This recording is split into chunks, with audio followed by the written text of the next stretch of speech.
ক্ষমতার মসনদে বসে কেবল লাল ফিতে কাটার দিন শেষ। ১৮০ দিনের যে কঠিন ডেডলাইন আর জবাবদিহিতার সমীকরণ বেঁধে দেওয়া হয়েছিল, তার প্রথম ৬ মাসের কঠোর ও নির্দয় মূল্যায়নে এবার কেঁপে উঠেছে বাংলাদেশ সরকারের প্রশাসনিক ভিত্তি।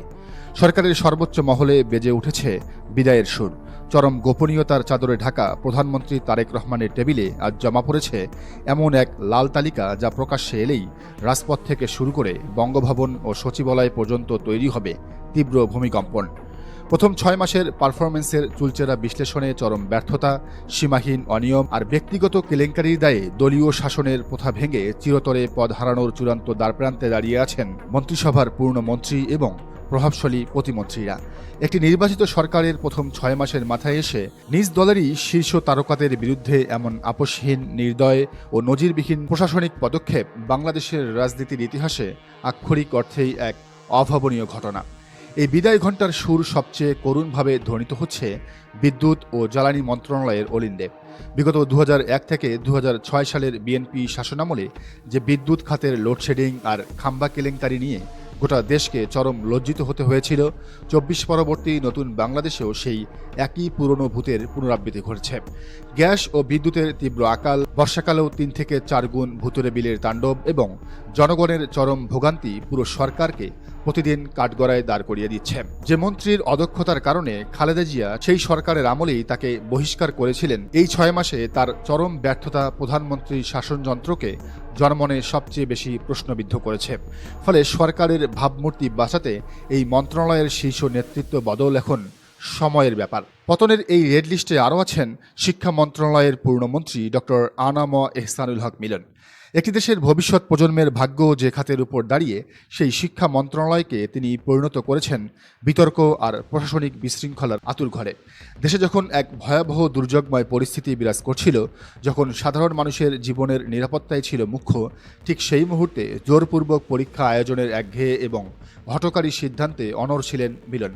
শুধু তাই নয়, পরবর্তী সময়ে গণমাধ্যমের সামনে একের পর এক দায়িত্বজ্ঞানহীন ও বিতর্কিত বক্তব্য দিয়ে তিনি পুরো সরকারকে চরম ব্যাকফুটে ঠেলে দেন। ফলে শিক্ষা খাতকে বাঁচানোর তাগিদে তার বিদায়পত্র এখন প্রধানমন্ত্রীর স্বাক্ষরের অপেক্ষায়। শিক্ষামন্ত্রীর পতনের পর তালিকায় যে নামটি সামনে আসছে, তা আরও বেশি চাঞ্চল্যকর এবং বিস্ময়কর। তিনি আর কেউ নন, স্বাস্থ্যমন্ত্রী সর্দার সাখাওয়াত হোসেন বকুল। দায়িত্ব গ্রহণের পর থেকেই গোটা স্বাস্থ্য বিভাগকে তিনি ঠেলে দিয়েছেন এক লাগামহীন বিশৃঙ্খলার অতল গহ্বরে। স্মরণ করুন আদ্দিন হাসপাতালকে কেন্দ্র করে তৈরি হওয়া সেই তীব্র বিতর্কের কথা। একটি দায়িত্বশীল পদে বসে স্বাস্থ্যে তার অসংলগ্ন মন্তব্যের পর খোদ এই প্রতিষ্ঠানটির প্রকাশ্যে প্রতিবাদ জানায়, যা ছিল একটি নতুন সরকারের জন্য চরম অবমাননাকর। তিনি সে সময় মন্তব্য করেছিলেন, আদ্দিন হাসপাতালের কর্তৃপক্ষ নাকি তার পেছনে কোটি কোটি টাকার ঘুষ নিয়ে দৌড়িয়েছে। যদিও শেষ পর্যন্ত তিনি বাধ্য হয়েছেন আদ্দিন হাসপাতাল নতুন করে চালু করার। কিন্তু তার অপসারণের ডেডলাইন চূড়ান্ত হয়ে যায় ঢাকা মেডিকেল কলেজের এক প্রকাশ্য দিবালোকে।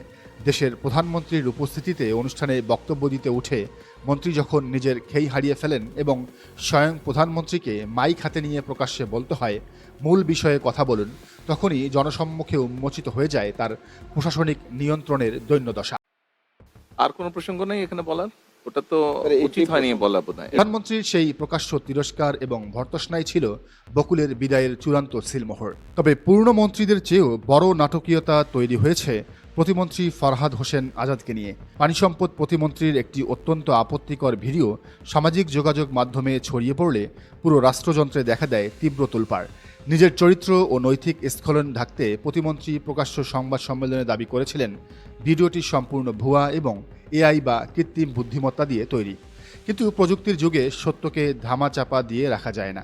স্বাধীন আন্তর্জাতিক ফ্যাক্ট চেকিং সংস্থাগুলোর সূক্ষ্ম ফরেন্সিক বিশ্লেষণে অকাট্যভাবে প্রমাণিত হয়ে যায় যে ভিডিওটি কোনো এআই দিয়ে বানানো নয়, বরং এটি সম্পূর্ণ খাঁটি ও আসল। এই অকাট্য প্রমাণের পর এমন নীতিভ্রষ্ট ব্যক্তিকে আর এক মুহূর্ত লালবাতির গাড়িতে রাখার বিলাসিতা দেখাচ্ছে না তারেক রহমানের সরকার। এর বাইরে ছিটকে পড়তে যাচ্ছেন গণ অধিকার পরিষদের সভাপতি এবং প্রবাসী কল্যাণ প্রতিমন্ত্রী নুরুল হক নূর। মন্ত্রণালয়ে নানা অনিয়ম, দুর্নীতি এবং প্রবাসীদের ক্ষোভের কারণে তাকে এই মন্ত্রণালয় থেকে ঝেঁটিয়ে বিদায় করা হচ্ছে।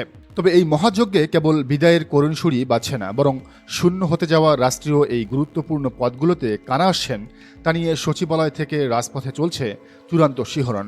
শিক্ষা মন্ত্রণালয়ের মতো ধ্বংসপ্রায় বিভাগকে টেনে তুলতে নতুন অভিভাবক হিসেবে প্রায় চূড়ান্ত হয়ে গেছে প্রধানমন্ত্রীর কার্যালয়ের অত্যন্ত আস্থাভাজন মুখপাত্র এবং শিক্ষা মন্ত্রণালয়ের উপদেষ্টা মাহাদি আমিনের নাম।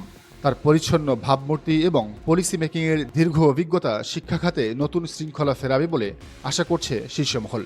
অন্যদিকে স্বাস্থ্য খাতের ধস সামলাতে বর্তমান স্বাস্থ্য প্রতিমন্ত্রী ডাক্তার এম এ মোহিতকে পূর্ণমন্ত্রীর দায়িত্বে উন্নীত করার প্রক্রিয়া প্রায় শেষ। মাঠ পর্যায়ের স্বাস্থ্য ব্যবস্থা নিয়ে তার ক্লিন ইমেজ এবং কাজের অভিজ্ঞতা তাকে এই পদের যোগ্যতম দাবিদার বানিয়েছে।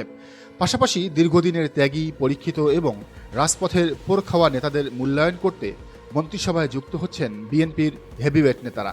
এই তালিকায় উঠে এসেছে গয়েশ্বর চন্দ্র রায়, শেখ ফরিদ আহমেদ মানিক, এবিএম মোশাররফ হোসেন, আব্দুস সালাম আজাদ, এবিএম আশরাফ উদ্দিন নিজারের নাম। এমনকি টেকনোক্র্যাট কোটায় দেশের জ্যেষ্ঠ বিশেষজ্ঞ এবং জোটের শরিকদের থেকেও রাজপথের নতুন রক্ত সঞ্চালন হতে যাচ্ছে এই নতুন ক্যাবিনেটে। তবে মন্ত্রিসভার এই রদবদলের চেয়েও বড় যে ঐতিহাসিক সিদ্ধান্তের দিকে পুরো দেশ আজ চোখ রেখে বসে আছে তা হলো রাষ্ট্রের সর্বোচ্চ আসন অর্থাৎ মহামান্য রাষ্ট্রপতির শূন্যপদ পূরণ। বাংলাদেশের রাজনীতির এই চরম স্পর্শকাতর মোড়ে বঙ্গভবনের আলিশান মসনদে কে বসছেন তার উপরও নির্ভর করবে মন্ত্রিসভার আরও কিছু পদের রদবদল। বর্তমানে দলের মহাসচিব মির্জা ফখরুল ইসলামকে নিয়ে সবচেয়ে বেশি গুঞ্জন থাকলেও রাজনীতি বিশ্লেষকরা বলছেন মির্জা ফখরুলকে প্রেসিডেন্ট বানানোর পথটি স্রেফ তারেক রহমানের ইচ্ছা বা অনিচ্ছার উপর নির্ভর করে না। এর পেছনে লুকিয়ে আছে বিএনপির ভেতরের জটিল ক্ষমতার সমীকরণ ও প্রশাসনিক সমীকরণ। তারেক রহমান হয়তো রাজনৈতিকভাবে মির্জা ফখরুলকে বঙ্গভবনে দেখতে আন্তরিকভাবেই চাইবেন, কিন্তু এই সিদ্ধান্ত বাস্তবায়ন করতে গেলে খোদ দলের ভিতরই এক বড় ধরনের সুনামি বা ঝামেলা তৈরি হবে। প্রথম ও সবচেয়ে বড় সংকট তৈরি হবে দলের পরবর্তী মহাসচিব পদ নিয়ে। পদাধিকার ও জ্যেষ্ঠতার বলে বর্তমানে দলের সিনিয়র যুগ্ম মহাসচিব রুহুল কবির রিজভির এই পদে আসার কথা থাকলেও তাকে মনোনয়ন না দেওয়ায় সরাসরি মহাসচিব বানানো রাজনৈতিকভাবে বেশ কঠিন এক সিদ্ধান্ত, কারণ তিনি এমপি নন। এর উপর যুক্ত হবে বয়োজ্যেষ্ঠ বনাম তরুণ নেতৃত্ব এবং ম্যাডাম গ্রুপ ও ভাইয়া গ্রুপের অভ্যন্তরীণ টানাপোড়েন। পাশাপাশি স্থানীয় সরকার মন্ত্রণালয়ের দায়িত্ব কার হাতে যাবে সেই প্রশ্ন বড় হয়ে দাঁড়াবে, কারণ ঐতিহ্যগতভাবেই এই মন্ত্রণালয়টি মহাসচিব পদমর্যাদার নেতার কাছেই চলে যায়।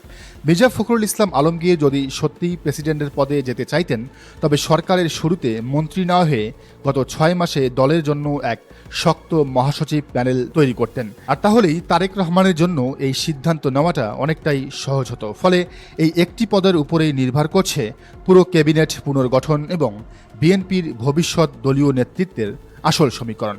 প্রিয় দর্শক, বিষয়টিকে আপনি কিভাবে দেখছেন? তারেক রহমান কি সত্যি তার মন্ত্রিসভা থেকে ব্যর্থ মন্ত্রীদের বাদ দেবেন, নাকি এটি স্রেফ একটি গুঞ্জন? জানান মন্তব্যের ঘরে।